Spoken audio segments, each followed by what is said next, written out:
wafatahu minal ajri alladzi yatarotta bil arfud. Ini kan analisis walhasil hakikate Nabi Musa mboten hasud tapi ya serapati siap kalah wae. Dan niku ya normal wae wong manusa. Dan semoga nak sampean ra siap kalah mbek kula nggih saged maos Bukhari, saged maos Fathul Bari. Nah, misalnya kepeksa ya eling salah ya aja eling bener. Tapi sampean kok nantang Qur'ane nak salah ditulis itu, nak bener ditulis 10. Mulane kalau nak salah ya kira-kira cek duwe 9 lah. Mergi 10 dikurangi pinten? 7.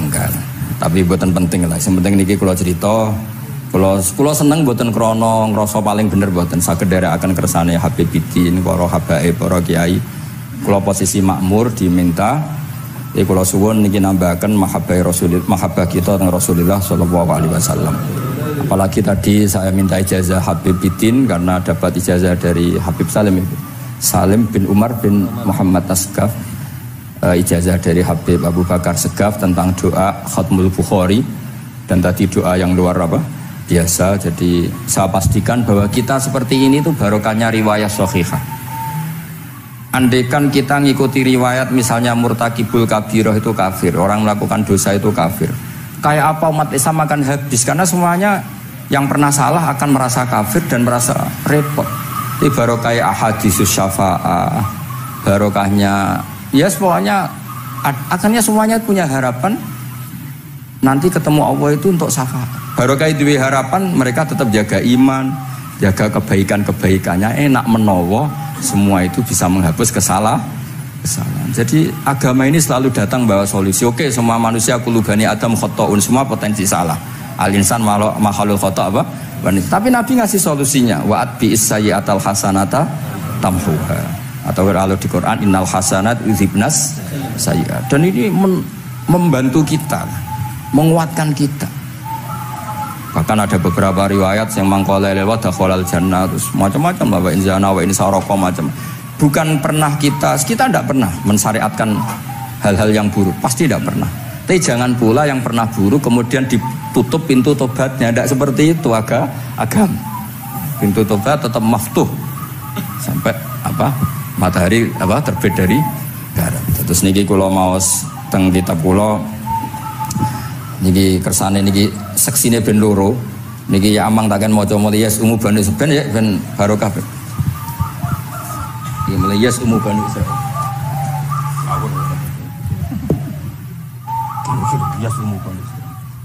Benar. Bismillahirrahmanirrahim. Qala Musa yaz'umu banu Israila anni akramu 'ala Allah wa hadha akramu 'ala Allah minni. Zada al-Umawi fi riwayatihi walau kana hadha wahdahu hana 'alayya walakin ma'ahu ummatuhu wa hum afdalul umami 'inda Allah wa fi riwayati Abi Ubaidah. Nah, terus ini Faqala Jibril hadha Musa qultu wa man yu'atibu qala yu'atibu rabbahu fika qultu wa yarfa'u sawtahu 'ala rabbih qala inna Allah قال إن الله قد عرف له حدته. وفي حديث ابن مسعود عند الحارث وأبي يعلى والبزار وسمعت صوتا وتذمرا فسألت جبريل فقال هذا موسى قلت على من تذمره قال على ربه قلت على ربه قال إنه يعرف ذلك منه. Ini yang terakhir barokahnya kitab Bukhari juga kita maklumi ya, meskipun sifatnya hanya maklumi. Kalau ada orang satpam, maca satpam sholat, petugas SPBU ketika dengan seragam SPBU gini apa? Sholat. Meskipun kita yakin berpakaian ahsanil ahwal, kados jubah, amamah itu sunat, kita yakin seyakin-yakinnya. Tapi barokahnya Imam Bukhari, kemudian kita tahu bahwa komunitas kita, pantasnya penjaga SPBU maca piye, penjaga Indomaret itu macak piye, satpam pancasila macak piye. Terus ketika kalau sholat itu piye. Ini saya beri contoh. Bismillahirrahmanirrahim. Ini halaman 75 di bab sholat kitab Bukhari juz 1. Haddatsana Ahmad bin Yunus, haddatsana Asim bin Muhammad, haddatsani Waqid bin Muhammad an Muhammad bin Munkadir qol shalla Jabirun fi izarin qad aqadahu min qibali qafahu wa siyabuhu mawdu'atun alal misjab. Qala lahu qailun tusalli fi izarin wahid qal innama sana'tu dzalikal yarani ahmaku misluk wa aina ma kana lahu saubani ala ahdi Rasulillah sallallahu alaihi wasallam. Jadi Jabir itu sholat sarungan tok Ora klambenan, ora nganggo kethu, ora nganggo popo. Kak sarungan tok ditalekno gulune. Lah era tabi'in wis salate wis resmi-resmi. Lho jenengan sahabat kok salat ngoten. Ben wong koyo kowe roh. Nak salat ngene iki wis sah. Nah barokahnya itu kita ngerti auratul rajul itu kayak apa. Andai kan tidak ada peristiwa itu, maka pakaian yang dipakai Nabi dan sahabat dikira syarat sahnya sholat. Sehingga semuanya harus seragam seperti itu.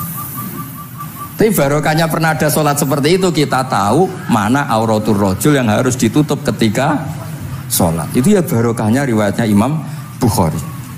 Terus beliau meriwayatkan qalat Ummu Hani iltahafan Nabi sallallahu alaihi wasallam bisaubin wa khalafa baina tarafaihi ala atikaihi.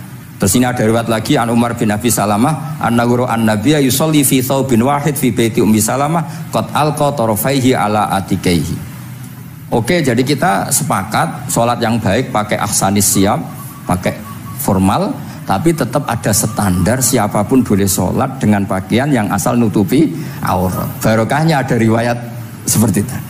Lagi-lagi riwayat ini berkah sekali. Makanya kalau matur nuwun sangat dan sangat hormat adat-adat para habaib yang selalu khataman Bukhari, adat-adat kita yang selalu baca kitab-kitab madaih, kitab-kitab semuanya kita harus syukur, semuanya itu mengawal mazhab ahli sunnah wal jamaah. Dan saya baca seperti ini, kenapa saya bawa kitabnya biar yang punya kitab bisa nyari di kitab masing-masing. Semoga hanya beda halaman, bukan saya punya Bukhari sampean punya kitab yang enggak Bukhari. Maksudnya tuh dua ini buku ini ngomong. Jadi jelas gitu, terus adnal ahwal, misalnya pakaian minimal seperti itu penting. Supaya akhirnya ada orang satpam sholat pakai pakaian satpam ya tidak janggal, ada yang pegawai SPBU sholat gitu tidak janggal, karena sahabat Jabir ini pernah menunjukkan di depan umum sholat seperti itu supaya menunjukkan kadar aurat mana yang harus Andai kan tidak pernah ada peristiwa Jabir dan Rasulullah selalu sholat ala ahsanil ahwal, sahabat misalnya ala ahsanil ahwal, pasti seperti itu dikira syarat sah. Dan itu akhirnya umat masa pakai SPBU macak ngono, satpam macak ngono. Barang kiai teko sing kiai sing ndi wong macake padha kan ya ribet.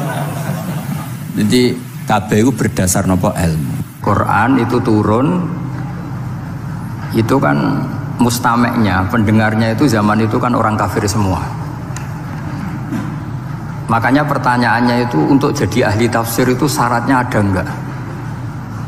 Ya syaratnya ada, harus paham itu. Lalu syaratnya paham itu apa? Untuk Quran itu syaratnya satu, ya dapat hidayat itu. Karena kalau kita pakai standar apapun itu tidak bisa. Karena banyak orang kafir dulu karena punya pengetahuan yang baik tentang uslubul kalamil Arab, itu Quran turun itu memahami dan faham. Ini termasuk yang diceritakan Shahibus Shahih, yaitu Imam Bukhari. Imam Bukhari itu cerita ada orang namanya Jubair bin Mut'im, itu kafir. Saya ulang lagi ya, Jubair bin Mut'im itu kafir. Dia datang ke Madinah untuk negosiasi Asra Badrin, tawanan perang Badar. Delalah pas itu Rasulullah SAW memimpin sholat maghrib, baca surat Wattur wa kitabim mastur fi raqim mansur. Si Jubair ini mendengarkan itu kok enak. Nah dia mulai argumentasi kekafirannya terganggu, logika kekafirannya terganggu. Itu ketika Allah mulai mempertanyakan am khuliqu min ghairi syai'in. Kalau kalian merasa Tuhan, mbok kamu itu merasa hidup tanpa pencipta. Ya sudah, kalau kalian merasa Tuhan sebagai subjek, sebagai aktor sejarah, kalian harus khuliqu min ghairi syai'in. Manusia itu diciptakan tanpa pencipta. Atau amhumul khaliqun, atau kalian memang pencipta. Lalu kalau kalian pencipta, pertanyaannya Allah, am khalaqus samawati wal ard, apa kalian semua atau mereka yang kafir itu pencipta langit dan bumi? Terus bala yuqinun, pasti mereka tidak pernah berpikir sebagai pencipta langit dan bumi. Walhasil ketika surat itu selesai dibaca, Jubair bin Mut'im langsung menemui Rasulullah Shallallahu Alaihi Wasallam. Terus dia masuk Islam. Ya, terus dia masuk apa? Islam. Ini bukti bahwa Quran itu bisa difahami orang kafir dan bisa menjadi sababul hidayah. Sebab itu saya pastikan jika Quran itu dikaji orang non-muslim dengan niat belajar, itu harus diberi hak. Wa in ahadum minal musyrikin astajaraka fa'ajirhu hatta yasma'a kalamullah summa ablihu ma'manah. Jika ada orang kafir minta akad aman supaya dia bisa belajar Quran, harus diberi hak. Karena awal-awal Quran itu saking fasohahnya, saking jameknya, saking jelasnya. Bahkan aslama Umar mergo bistimaihi atau bisamaihi ayat Al-Quran. Wa kadzalika aslama Jubair bin Mut'im juga ketika mendengar ayat Quran. Pertanyaannya kan, dia ketika mendengar itu muslim apa masih kafir? Masih apa? Kafir. Dan aslama setelah mendengarkan ayat apa? Quran. Ini nanti saya terangkan secara logika mukjizatnya. Terus ini sekaligus pamit kalian pengurus Menoro juga utamanya Pak Najib, ya Haji Najib. Saya akan suasananya ngaji seperti ini dan insya Allah selalu pakai Bukhari di bab Fadhailul Quran atau Mukjizatul Quran. Nanti setelah niki do ngopi mulai uteke itu merap. Ning Jawa itu ribet niki cara disiplin ngaji ku wis kriminal. Kok ono kopi ono ngaji mesti wong eling kopi sih. Sajane cara disiplin ngaji kriminal. Tapi wong niki boten disiplin dadi nggih pun. Kula waca nggih. Bismillahirrahmanirrahim. Ini cerita Islamnya Jubair bin Mut'im. Ya, di Bukhari saya juz 3 halaman 193, kalau di Fathul Bari juz 9 halaman 583. Ini nanti ngaji sampai jam 3. Nanti jadi kalau jam 3 top. Kau yang kita sampean seneng nanti jam 3. Nah kita ora paham nggih seperempat jam. Nggih, haddatsana al-Humaydi, haddatsana Sufyan, qala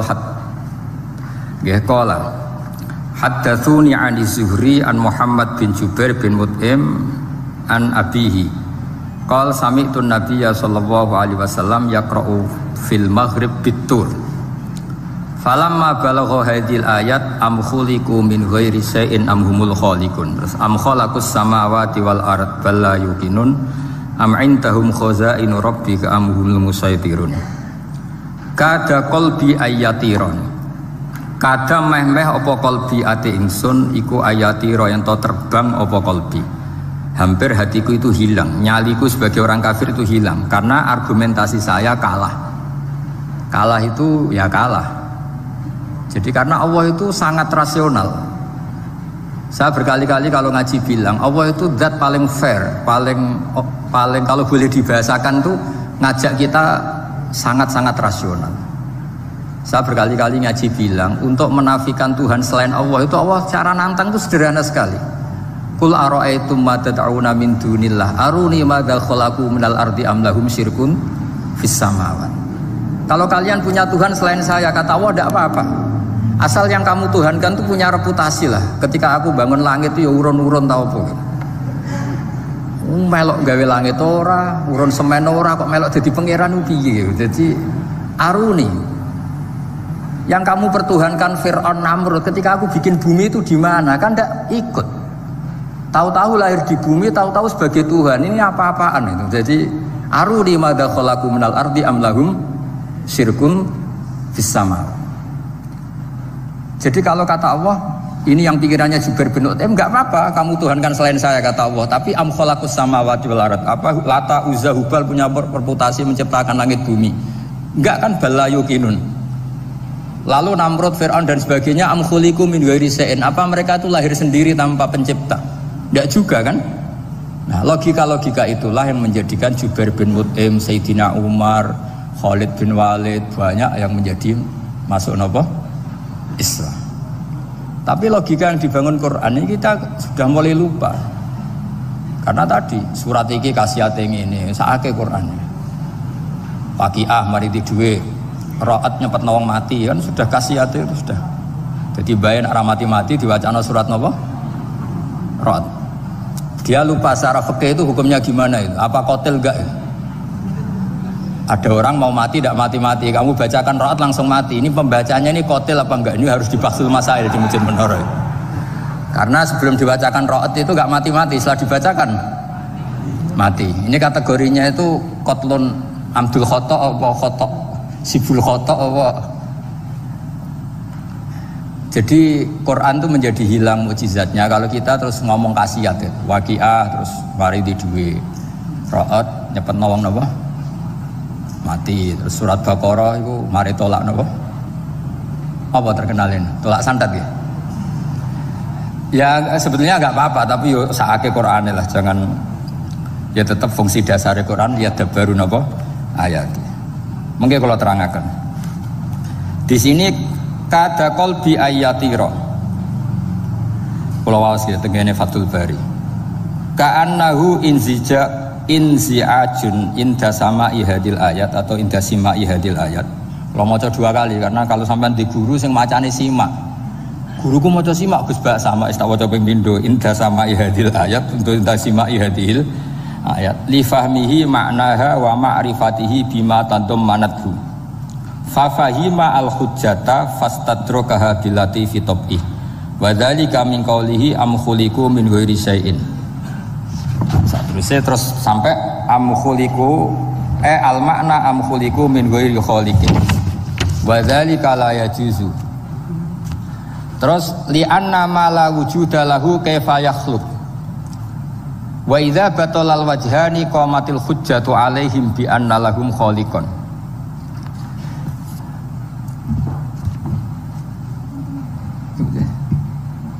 Wah, aneh-aneh. Ganti kegiatan ya biasanya. Lah semulang orang ngrungokno ora noto mix pokoke. Jadi Islam itu orang harus punya amitus sholihat. Jadi nak gak mulang, ngrungokno, nak orang nggih nonton apa? Islam itu gampang. Begini kalau terangno nggih, mboten sing sampean kulino argumentasi Quran. Ketika Allah menafikan Tuhan selain dirinya, saya ulang lagi, ketika Allah ingin menafikan Tuhan selain dirinya, sebenarnya argumentasinya itu gampang sekali. Kita tahu di awal juz 6 misalnya qul ara'aitum ma tad'una min dunillah, ara'aitum di tafsir-tafsir akhbiruni. Coba saya kasih tahu ara'aitum bi makna apa? Akhbiruni. Coba kasih tahu saya. Kalau mereka itu Tuhan apa reputasinya? Aruni, tunjukkan ke saya. Madza khalaqu minal ardi. Ketika aku menciptakan bumi itu mereka urun apa? Fir'aun lahir di bumi, Namrud di bumi, Nabi Isa di bumi. Semua yang kamu tuhankan lahir di bumi. Lalu ketika bumi diciptakan kontribusi mereka itu apa? Mbok kalau yang merasa jadi Tuhan tuh mbok yo gawe lah urun gitu. Gampangane iku yo wong iku ana kualifikasine. Nek dadi kiai iku yo tau mutolaah. Tahu ngaji bafail macam-macam lah soalnya. Nah jadi wong sugih itu syaratnya ya diwarisan atau pekerja keras kan kabeh ono syarat. Maksud jadi pangeran tanpa kualifikasi, jadi presiden yang menang di pemilu ini. Ini jadi Tuhan kok tidak punya reputasi aruni madza khalaqu minal ardi am lahum syirkun bis samawat. Kok jadi Tuhannya bumi ya reputasinya menciptakan bumi. Lah Jubair bin Mut'im itu orang kafir, saya ulang lagi orang kafir. Terus Allah membombardir dengan argumentasi am khalaqus samawati wal ard. Yang kamu tuhankan apa menciptakan langit bumi? Am khuliqu min ghairi syai'in. Apa yang kamu tuhankan itu wujud begitu saja tanpa pencipta. Wos pokoknya dibombardir gitu. Sampai beliau tidak kuat akhirnya matur Rasulullah asyhadu alla ilaha illallah wa annaka rasulullah. Jadi dulu itu mukjizatnya Quran itu orang kafir saja tahu. Saking dahsyatnya, logika yang dibangun itu saking dahsyatnya. Dan itu murni argumentasi ilmiah, bukan jimat, mboten. Terus diwaca sakmene ambek poso, iku mboten enten ngoten riyen. Yes, pokoknya memang ilmiah. Saya punya sekian contoh. Sampean boleh nggak percaya, tapi kebangetan ora percaya. Dulu di antara sifatnya Rasulullah Saya sering ya kadang-kadang ya kepengen emosi lah. Wong dikandani pangeran kok angel ra karuan. Tapi dulu para nabi itu disifati Allah qad ja'atkum bayyinatum mir rabbikum. Orang-orang kafir dulu disalahkan Allah karena sudah ada bayinah. Bayinah itu kebenaran yang ketok welo-welo, begitu jelas. Sehingga Allah ketika mensifati kekasihnya yaitu Rasulullah SAW, itu status yang ditonjolkan Allah itu apa? Lam yakunil ladzina kafaru min ahlil kitab wal musyrikin munfakina hatta ta'tiyahumul Bayinah itu siapa? Rasulun minallah yatslu suhufan mutahharah. Orang kafir yang ngotot terhadap kekafirannya, baik ahli kitab maupun orang musyrik, itu tidak akan tercerabut dari akar kekafiran sehingga datanglah bayinah. Bayinah itu kejelasan yang benar welo-welo. Siapa itu? Rasulun minallah yatslu suhufan. Nah, benar welo-welo itu karena argumentasinya dibenturkan. Saya ulang lagi, dibenturkan. Saya beri sekian contoh argumentasi yang dibenturkan. Saya berkali-kali cerita kalau ngaji. Lama sekali, ya saya ulang lagi, lama sekali cara berpikir orang kafir, entah kafir Cina, entah kafir Quraisy itu sama. Di mana-mana Tuhan itu penyelesai problem. Pikiran mereka, kalau problem itu banyak ya Tuhannya harus banyak. Makanya ada dewa petir, dewa dewi keberuntungan, macam-macam. Di orang kafir jahiliyah juga sama. Ini Tuhan spesialis hujan, ini Tuhan apa, sesuai fungsinya.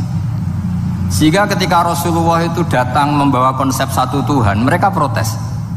Disebut aja'alal alihata ilahaw wahida inna hadza la syai'un ujab. Masa Tuhan satu, padahal problem kita ini banyak. Inna hadza la syai'un ujab, ini aneh. Tapi Nabi secara telaten adu argumentasi. Kalau kamu sebagai pembantu, sebagai budak, lalu majikan Anda banyak, semuanya punya perintah yang beda-beda. Kamu suka apa enggak? Ya tidak suka Muhammad. Enak mana majikan banyak sama majikan satu? Ya enak satu. Tuhan kamu itu majikan kamu. Kalau Tuhan kamu majikan kamu, kalau Tuhannya banyak, perintahnya beda-beda, habis kamu. Ya sudah, Tuhannya satu saja. Itu namanya bayinah. Bayinah itu argumentasi yang enggak terbantahkan. Itu yang disebut hatta ta'tiyahumul. Itu disebut daraba wa mathalar rajulan fihi syuraka mutasyakisuna wa rajulan salamal lirajul hal yastawiyani mathala alhamdulillah. Jadi ketika mereka dijak argumentasi, oke mat, kalau majikan banyak itu gak enak, enak majikan satu. Wa rabbukum sayyidukum, Tuhan kamu itu majikan kamu, maka enak satu. Oke Muhammad, kita terima konsep itu. Alhamdulillah akhirnya mereka Islam. Nah sekarang enggak, berjuang ngamuk ya. Dijak logika itu rapati gelem. Nah, begitu juga tentang syirik. Saya berkali-kali kalau ngaji cerita, saya sebagai manusia mungkin atas nama hati saya sering tidak ikhlas, tapi atas nama ilmu itu saya ikhlas terus. Nggak pernah ada ikhlas atas nama ilmu ya. Saya beri contoh, sampai aku pengen ikhlas permanen, meskipun aku potonganmu ya ikhlas, tapi ini kan latihan, jenenge latihan. Nah ini saya beri contoh, nanti setelah pulang ngaji ini pasti ikhlas secara ilmu paling enggak. Ya saya ulang lagi secara hati segera roh hati banyak kepentingan lah jenenge hati. Lama sekali kita ikhlas mengatakan ini putih, ya kan? Kertas ini putih apa hitam? Putih. Kamu ikhlas gak? Ikhlas kan? Gak ada yang bayar kan? Kamu mengatakan putih kan gak tak bayar. Terus peci saya ini orang pasti sepakat ini hitam. Dan lama sekali orang mengatakan ini hitam tanpa ada yang gaji. Nah kenapa kita ikhlas? Karena memang faktanya ini putih, sehingga kita katakan putih. Peci hitam, faktanya juga hitam, sehingga kita katakan. Pertanyaannya, kenapa ketika Allah kamu katakan Tuhan, kamu udah ikhlas? Padahal kamu mengatakan ini putih-putih, gak ada yang gaji juga mau. Alasannya apa? Karena ini fakta. Gitu. Sekarang Allah Tuhan itu fakta apa enggak? Fakta. Loh kenapa untuk mengatakan Allah Tuhan kamu nunggu opah? Loh itu ngawur tau cara ilmu. Boten ngawur boten. Ngawur kan? Harusnya kalau mengatakan fakta itu yang ikhlas. Putih kita katakan putih, hitam kita katakan hitam, meskipun nggak ada yang bayar. Nah itu ilmu. Maka kalau kita dengan ilmu nyembah Allah mesti ikhlas. Ya Allah memang kau Tuhan ya tak sembah. Atas nama ilmu loh, saya ulang lagi, atas nama. Tapi kalau atas nama hati, Gusti nggih nyembah lah, Gusti nyuwun opah lah. Kalau ini kan maksudnya ku yo piye no, jadi ribet. Makanya di bab fakta itu Allah ngendikan Waman azlamu mimman abadani li jannatin aw narin. Laulam akhluq jannatan wala naron alam akun ahlan al-uto'ah. Siapa yang lebih zalim ketimbang orang yang menyembah saya, yang karena takut surga atau ingin masuk surga atau takut neraka. Andai kan saya sebagai Tuhan tidak menciptakan surga atau neraka, apa terus saya tidak dituhankan? Umpama pangeran ragai swarga neraka tetap pangeran tora, tetap pangeran kan? Jadi ilmu itu beda dengan rasa, ilmu itu pasti objektif. Nah, dulu saya ulang lagi, orang kafir itu dijak begitu itu mau. Sehingga ketika mereka Islam hari pertama saat itu juga langsung ikhlas karena logikanya permanen. Saya beri contoh. Orang kafir itu kan pernah nganggap fungsi Lata, Uzza, Hubal, Manat itu setingkat sama Allah. Padahal mereka oleh mereka dianggap syarik, dianggap setara, dianggap mitra, dianggap sederajat dengan Allah. Sehingga mereka diceritakan Allah balhum qaumu ya'dilun. Mereka komunitas kaum yang menyamakan selain Allah dengan Allah. Padahal gak mungkin kan, selain Allah setara dengan Allah kan gak mungkin. Iku dulu lan nerangno kangelane sak pole. Cara gurune kuwi. Iki gurune Kanjeng Nabi Muhammad sallallahu alaihi wasallam. Iku nerangkan sekali itu orang kafir paham semua dan semuanya masuk Islam. Itu hebatnya bayina hatta ta'tiyahumul bayin. Nabi cara nerangkan diajari Allah begini. Misalnya saya kerja keras, kemudian beli Innova. Ya, atau adol warisan beli Innova. Kemungkinannya kan kerja keras atau warisan. Utawa ngerayu mertua kelar tuku Innova. Kemungkinan itu sing rodok dake itu jalur pintas ngerayu mertua. Lewat bojone maksudnya. Semacam-macam lah. Apapun itu ciri khas pemilik itu nggak ingin orang lain itu setara dengan dia. Kue kerja keras nabung puluhan tahun beli Innova, kemudian teman kamu udah ikut beli, cara menguasai Innova itu sama dengan kamu. Nak nyiler atau pamit atau bensini, sok enak ide. Kue mangkel gak kira-kira? Kamu punya rumah, sono wong mlebu slonang-slonong kayak pemilik, kamu mangkel gak? Mangkel. Nah, Allah cara membuat tamsil itu ya begitu. Hakum fa'antum fihi sawa takhafunahum ka khifatikum anfusakum. Ada orang lain yang cara memilikinya sama dengan kamu. Mau enggak kamu seperti itu? Ya enggak mau Muhammad, ini milik saya kok ada orang lain yang merasa setara dengan saya, enggak mau saya. Kalau orang lain mau pinjem ya harus ngemis-ngemis lah, harus dodok-dodok. Ya seperti itu Allah itu bumi itu yang menciptakan Allah sendiri. Kemudian kamu menyertakan orang yang dia ikut menciptakan setara dengan Allah. Ini apa-apaan? Oke mat, kalau gitu Allah la syarikalah. Jadi itu tamsil apa? Saya ulang lagi ya, kalau kamu beli Innova, mau nggak ada orang lain yang cara menguasai Innova itu setara dengan kamu? Mau nggak? Nggak mau kan? Bahkan istri saja nak nganggo kudu pamit. Nah lagi nengan, arawan nengan ya oleh. Tapi apapun itu kan tetap saja harus pamit. Harus prosedur, namanya ndak ikut punya. Nah itu kemampuan ini yang mulai hilang di umat Rasulullah. Jadi Nabi itu punya fatona. Fatona itu kecerdasan untuk memberi penjelasan.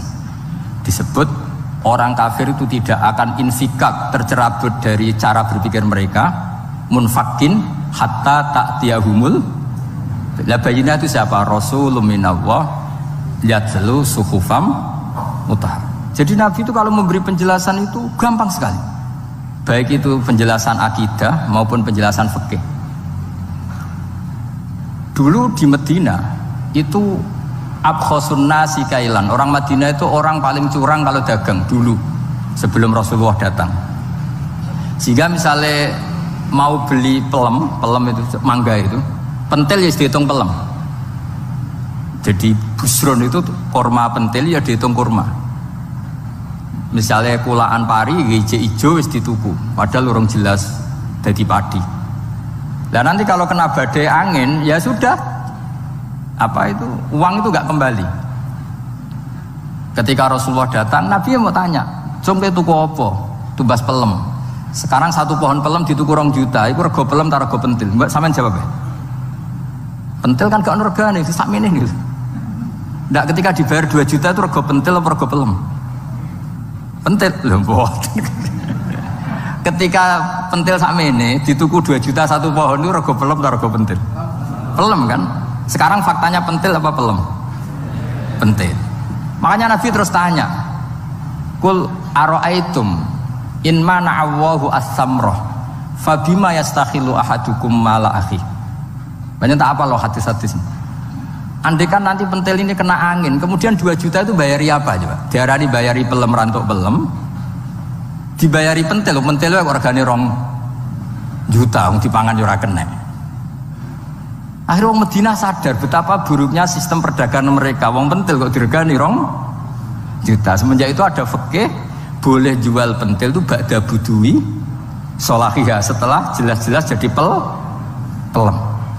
Paham ya? Dan Nabi cara nerangkan gampang. Fabima yastakhillu ahadukum mala akhi. Lalu alasan halal itu apa? Kamu mengambil uang 2 juta atas nama apa? Atas nama pelem ya Rasul, di peleme. Atas nama pentil, mosok pentil regane 2 juta. Jadi akhirnya orang Madinah sadar semenjak itu tidak jual buah-buahan qobla budui sholahiyah, sebelum kelihatan berstatus napa? Samroh buah.